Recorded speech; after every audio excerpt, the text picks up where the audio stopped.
Hello my dear friend, welcome back to my channel. तो आज की हमारी वीडियो का टॉपिक है इंडियन मनी मार्केट की डिफिशियंसी। कि इंडिया की जो मनी मार्केट है उसकी कुछ कमियां हैं, कुछ डिफिशियंसी है।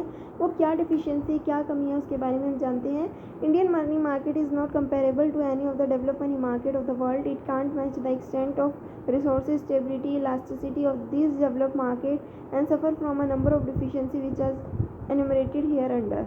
इंडिया की मनी मार्केट को अगर हम डेवलप मनी मार्केट से कंपेयर करते हैं तो इतना अच्छा परफॉर्म नहीं कर रही है, क्योंकि इसके पास इतने रिसोर्सेज भी नहीं है, स्टेबिलिटी भी नहीं है, इलास्टिसिटी भी नहीं है as compare to develop money market. तो क्या क्या कमियां हैं जिसकी वजह से इंडिया की मनी मार्केट को सफ़र करना पड़ता है। फर्स्ट है existence of unorganise money market. जैसे कि हमने बात की थी हमारी फर्स्ट वीडियो में कि इंडिया की जो मनी मार्केट है उसको दो पार्ट में डिवाइड किया गया, ऑर्गेनाइज और अनऑर्गेनाइज। तो इंडिया की मनी मार्केट क्या है, उसमें अनऑर्गेनाइज सेक्टर भी एग्जिस्ट करता है, जिसकी वजह से ये क्या है, एक प्रॉब्लम फेस करती है। The existence of the unorganise sector of the money market constitute of indigenous bankers money lender is an important weakness of the Indian money market, as the RBI have little control over their activities because following their own rules for banking and financing। ऐसा क्यों है, क्यों इसकी वजह से India की money market को जो है प्रॉब्लम फेस करनी पड़ती है, क्योंकि ये अपने खुद के रूल्स रेगुलेशंस को चलाते हैं, अपने रूल्स और रेगुलेशन के अकॉर्डिंग जो है ये लोन देते हैं, बोरिंग्स करते हैं। तो इसकी वजह से जो है प्रॉब्लम फेस करनी पड़ती है, क्योंकि आरबीआई का इनकी एक्टिविटीज़ पे कोई भी कंट्रोल नहीं होता। So many attempts were made by the RBI to bring the indigenous banker under the organized money market and under its own influence and control, but it made little ahead. Similarly, there are a number of non-banking financial companies who remain outside the organized part of the money market। अब क्या हुआ, हमारी जो government है, RBI है, उसने काफ़ी प्रयत्न किए, बहुत ज़्यादा जो है प्रयास किया, अटैम्प्ट किए कि वो क्या कर सके, आरबीआई को जो इंडिजीनियस बैंकर्स है, ठीक है, उसको ऑर्गेनाइज मनी मार्केट का पार्ट बना सके, ऑर्गेनाइज मनी मार्केट के अंदर ला सके, ठीक है, उसको अपने कंट्रोल में ला सके, लेकिन वो ऐसा नहीं कर पाई। आरबीआई जो है इंडिजीनियस बैंकर्स को अपने कंट्रोल में या ऑर्गेनाइज मनी मार्केट के अंदर नहीं ला पाया। ये भी एक बहुत ज़्यादा प्रॉब्लम इसको फेस करनी पड़ी। साथ ही साथ जो नॉन बैंकिंग फाइनेंस कंपनी थी वो भी ऑर्गेनाइज मनी मार्केट का पार्ट नहीं है। सेकेंड हमारी जो डिफिशियंसी है वो है लैक ऑफ इंटीग्रेशन की। जितने भी बैंक्स है, जितने भी ऑर्गेनाइज और अनऑर्गेनाइज सेक्टर है, उनमें आपस में क्या नहीं है, इंटीग्रेशन नहीं है, ठीक है, वो मिलके काम नहीं करते, कोऑपरेशन में काम नहीं करते। ये भी एक बहुत बड़ी प्रॉब्लम है इंडिया की मनी मार्केट को, मनी मार्केट की। As stated earlier, Indian money market consist of organise and unorganise sector. These are completely separate from each other. Their financial operations are quite independent. What goes in one sector has little effect on the other. Similarly, various components of Indian money market compete with each other rather than coordinating their activities. तो यही कहा गया है कि जो भी Indian money market के part है, जैसे कि ऑर्गेनाइज सेक्टर, अनऑर्गेनाइज सेक्टर, आपस में कोऑपरेशन में काम नहीं करते। एक एक्टिविटीज़ अगर कुछ भी कर रही है तो इसका दूसरे पे कोई इम्पैक्ट नहीं पड़ता, ठीक है। तो यहाँ पे कोऑर्डिनेशन नहीं है, कोऑपरेशन नहीं है, जिसकी वजह से जो है बहुत ज़्यादा प्रॉब्लम इंडिया की मनी मार्केट को फेस करनी पड़ती है।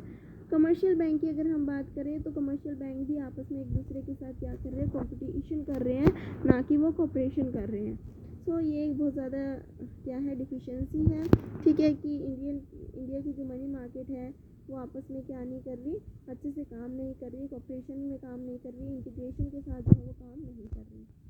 इसके बाद आता है diversity in rate of interest. Commercial bank की बात करते हैं या फिर डिफरेंट पार्ट्स की बात करते हैं इंडिया में, तो हर किसी कमर्शियल बैंक के जो है वो रेट क्या है, डिफरेंट है, ठीक है। तो ये भी बहुत ज़्यादा क्या है, प्रॉब्लम है। So in India interest rate prevailing in different part of the country are not uniform. Not only that, the borrowing rate of the government, deposit and lending rate of commercial bank, deposit and lending rate of cooperative bank, lending rates of development financial institution differ widely. चाहे वो government हो, चाहे वो commercial bank हो, अच्छा cooperative banks हो या फिर फाइनेंशियल इंस्टीट्यूशंस हो, इनके जो लैंडिंग और बोरिंग इंटरेस्ट रेट है वो क्या है, डिफरेंट है। Even the rate of interest charge by the bank differ depending upon the locality in which they operate, ठीक है। It is primary due to lack of coordination between different banking institutions and lack of mobility of the funds from one section of the money market to another. However, due to the RBI effort to introduce some rationality in the interest rate structure, there have been some improvement in recent years, but the situation is not still not comparable with that in the developed money market. तो RBI ने बहुत सारे efforts किए हैं ताकि interest rate में क्या आए, सिमिलैरिटीज़ आए इंडिया की जो मनी मार्केट लेकिन अभी भी जो है इसको अचीव नहीं कर पाई है। ये इसका जो लेवल है हमारी इंडिया की मनी मार्केट का, वो डेवलप मनी मार्केट के कंपैरिजन में कुछ भी नहीं है। इसके बाद जो नेक्स्ट पॉइंट है वो ये आता है कि शॉर्टेज ऑफ फंड्स, कि Indian money market suffer from the shortage of funds as demand for loanable funds always exceed their supply. Shortage become more pronounced in busy seasons. Moreover, low per capita income, existence of black money market, lack of banking habit among people, diversified investment opportunity have considerably reduced the supply of fund in the Indian money market. Next point, next deficiency की अगर हम बात करते हैं, क्या कमी है कि हमारे इंडियन मनी मार्केट के पास जो है sufficient amount of fund available नहीं है। क्या रीज़न है? रीज़न यही है कि लोगों की जो डिमांड है लोन की वो ज़्यादा है, इतनी सप्लाई नहीं है। ऐसा क्यों हो रहा है? ऐसा इसलिए हो रहा है कि जो पर कैपिटा इनकम है वो कम है, जो ब्लैक मनी मार्केटिंग का ज़्यादा लोग यूज़ कर रहे हैं। लोग ज़्यादा से ज़्यादा जो है बैंक में सेव नहीं करते, बैंकिंग का यूज़ नहीं करते। ज़्यादा से ज़्यादा क्या है, इन्वेस्टमेंट अपॉर्चुनिटी है, ठीक है। तो इसकी वजह से जो है एक इंडिया की मनी मार्केट को जो शॉर्टेज फेस करनी पड़ती है। उसके बाद आता है हमारा नेक्स्ट पॉइंट, वो है seasonal stringency of fund. Seasonal stringency of fund का मतलब है कि कुछ ऐसे सीज़न होते हैं जहाँ पे फंड्स की ज़्यादा रिक्वायरमेंट होती है, और कुछ ऐसे सीज़न होते हैं जहाँ पे फंड्स की रिक्वायरमेंट नहीं होती, वो आइडली जो है वो रखे रहते हैं। तो another striking feature of Indian money market has been the seasonal shortage of fund during a period of the year November to June, when farm operations and trading in agriculture products require additional finance. So banks, on the other hand, have surplus funds during off season, which is slack season in the country. Of course, the RBI try to offset the variations by pumping money into the market during the busy season and withdrawing the same during the off season. और क्या है कि कुछ ऐसे season होते हैं जहाँ पे बैंक के पास बहुत ज़्यादा सरप्लस फंड्स होते हैं, क्योंकि ऑफ सीज़न होते हैं, उस समय फंड्स की रिक्वायरमेंट नहीं होती लोगों को। और कुछ ऐसे समय होते हैं जब फंड्स की रिक्वायरमेंट बहुत ज़्यादा होती है लेकिन इतनी सप्लाई नहीं होती।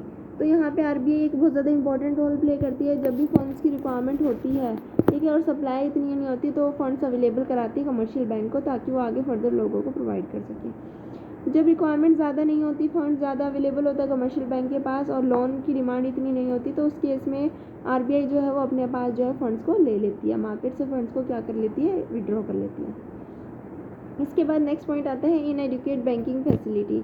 प्रॉपर बैंकिंग फैसिलिटी भी जो है वो नहीं मिल रही है, ये भी एक बहुत बड़ा रीज़न है, ठीक है, डिफिशियंसी होने का इंडियन के मनी मार्केट की। क्या है? Even after the expansion of the branch banking in the post national period, banking facility in the country have still been inadequate. Coverage of rural market leave much to be desired, and the money lenders continue to be the primary source of credit for Indian money market and Indian farmers and village artisans. So this has also hampered the process of mobilization of small saving in the country side. Lack of specialized bank to provide credit to small and teeny sectors in another problem which has been faced by the Indian money market, की जो banking facility है वो proper तरीके से available नहीं हो रही है। पोस्ट नेशनल पीरियड के बाद जो बैंकिंग है वो बहुत ज़्यादा एनहेंस हो गई है, ज़्यादा से ज़्यादा बैंक को जो है वो इस्टेब्लिश किया गया है, लेकिन जो हमारा रूरल एरियाज़ है, ठीक है, डेवलप एरिया है, उनको अभी भी बैंकिंग फैसिलिटी अवेलेबल नहीं हो पा रही है। ये भी एक बहुत बड़ी मेजर प्रॉब्लम जो है इंडिया की मनी मार्केट की है, ठीक है। तो ये थी आज की हमारी वीडियो। आई होप सभी को आपको जो है वो समझ में आ गया होगा कि क्या डिफिशियंसी है इंडिया की मनी मार्केट की, जिसकी वजह से जो है इंडिया को सफ़र करना पड़ता है, और जो है डेवलप मनी मार्केट के कंपैरिजन में वो अच्छा परफॉर्म नहीं कर पा रही है। Thanks for watching.